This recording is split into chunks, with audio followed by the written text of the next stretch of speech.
Pasuk in the Torah says, Li hakesef v'li hazahav neum Hashem tzavaot. Hashem says in the Torah, mine is the money, mine is the gold. Says Hashem, master of legions. Over there, Hashem is in essence telling us that everything is His. Why does Hashem tell us that everything is His? I mean, don't we know it? The answer is no, we don't. And it's actually one of the primary causes for much of our suffering, where we think that we are entitled to certain things because we worked for it, or we did it, or we this, or we that. And Hashem, in essence, is telling us, wrong. You did nothing. No, but I did go to work, God. Yeah, but who gave you the brain that made your body work? Who made the work available? Who made the company even exist? The reality is, when a person really delves into his own existence, he realizes how much of an insignificant human being they are. Now, Hashem doesn't want a person to get into a depression, but rather understand where is the source of everything that he has. And that's why it's a mitzvah that we have, that at the end of our prayer, it's a minhag also to at the end of our prayer in Shachrit, we have 10 remembrances, 10 things that we must remember every day. And one of them is that Hashem is the one that provides all sustenance, everything. Why does Hashem tell us that He owns everything? And why does the Hashem tell us that we have to remind ourselves that everything comes from Him? Because so long as we think that something is ours, that a certain amount of money was supposed to come to us, that a certain amount of good was supposed to come to us, that a certain shidduch we were supposed to have, a certain prize we're supposed to, we are in essence living a two-faced life. One life is we say we believe in God. The other life is we're in essence going against God. Why? Because we think that mine is my strong hand is the one that made this happen, that I made this money, and it's wrong. It's very, very wrong. So wrong that it's could be considered at least the avak of kfirah, the dust of kfirah, if not 100% kfirah, a heresy. Why? Because a person needs to understand that God owns everything, and everything that we have, He owns that too. He's giving it to us, in essence, on a loan. It's not really our possession. How do we know it's not really our possession? When we leave this world, we can't take any of it with us. If Hashem decides to take it away, He can take it away. Now, the problem is that so long as we connect our happiness to our material possessions, we slowly but surely get further and further away from Hashem, to the extent where we could literally ruin our lives and make it impossible for ourselves to connect to Hashem and to connect to the Emet, no matter what He does. Now, I've told many people in Shulim the story of what happened to a cousin of mine. A few years ago, a cousin of mine, I didn't know him personally, but he was a young kid, 23 or 26 years old, fell off of a scooter on the second day of Rosh Hashanah in front of his house and hit his head, went to the hospital. They checked him. They knew who he was, a very, very rich guy. His father has countless money, I think $100 million or more. And they said, no, we checked you, best treatment possible, best insurance possible, best medical, this, that, everything is good, go home. So the young guy that had his future ahead of him, who was taught to believe that everything that he does is in his hand. You know, it's not God, it's not anybody else. If you work hard, you'll succeed. Even though there's plenty of people that work much harder and don't succeed, still, the rational-minded, heretical mindsets of today think that if you work hard, you'll succeed. And if you do certain things, then in essence, you're entitled to get reward for it. So the kid lived this life, unfortunately, and Hashem obviously decided this is not the way to go. And although he went home into a very, very expensive home and a very, very expensive life, when he went home, he rested, went to sleep, and he died. He never woke up again.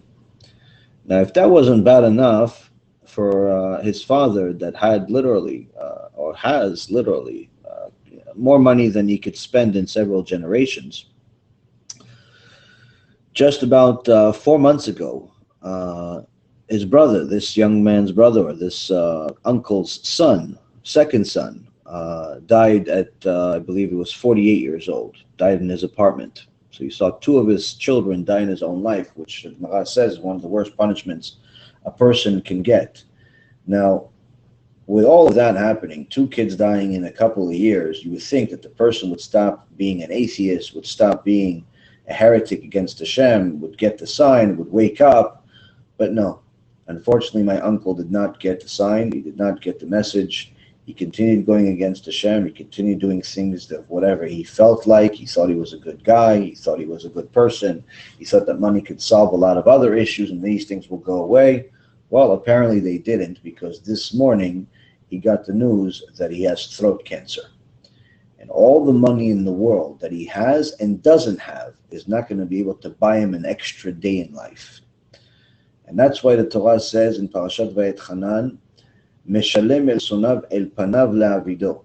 Hashem pays cash to his haters to their face in order to destroy them.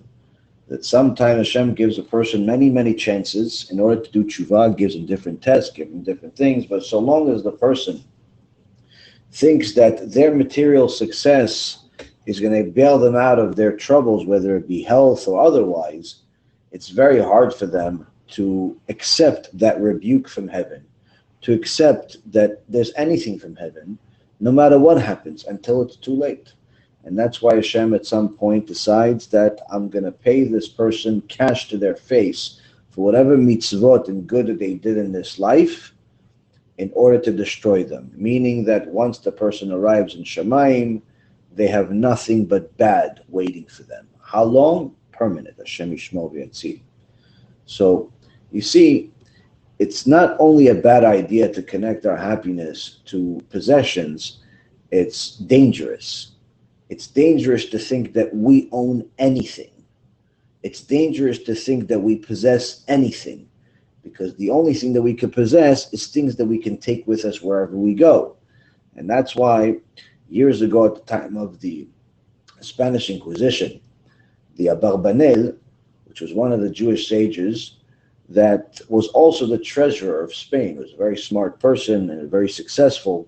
And one day, one of these Reshaim told the king, maybe the Abarbanel, the treasurer, your treasurer, maybe he's stealing from you. So the Abarbanel says, let me check it out. I don't think he is. He's a good guy, and so on and so forth. And he says, well, just ask how much money he has. Let's see if he lies about that. So the king asked him, how much money do you have? And the Abarbanel said, let me think.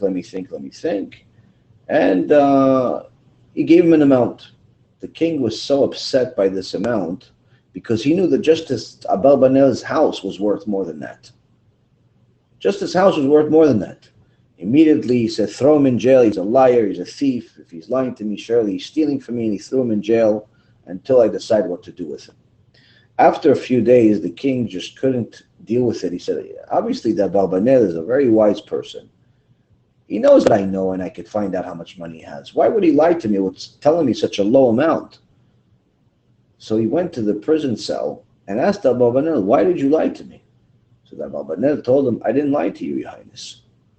I told you, you asked me how much do I have, and I told you exactly what I have. He said, what are you talking about? Just your house is worth $1 million. You told me you have much less than that. How could it be?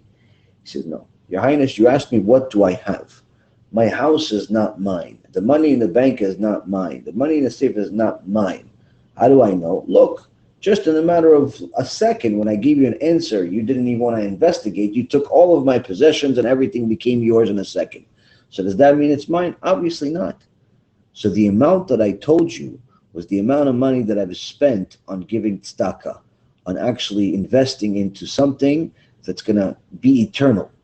And that's mine. That you can't take away. The amount of money that I told you is the money that I invested into the Torah. And I invested it into sanctifying Hashem's name. That's money that you can never take away from me. And that's mine. When a person looks at his money that way, then he is wealthy regardless of what amount he has. When a person thinks of money as if it's his possession, his house, his possession, then he's poor his whole life. And he's miserable his whole life. And he's full of anxiety for all his whole life because he always thinks that he needs and he should have and he could have more than what he has. So it's important to know that the sages taught us these things not as recommendations, but as simply life lessons that without them, you're simply not living life. You're just miserable. Why be miserable? Listen to the wise sages of Am Yisrael, because all they're doing is telling you what God said, just in simple words. Kol Tuv, Atzlacha Rabba, Be'ezrat Hashem, this gives everyone that would listen to this a little bit of a wake-up call of how to look at any amount of money no different than you look at a hammer.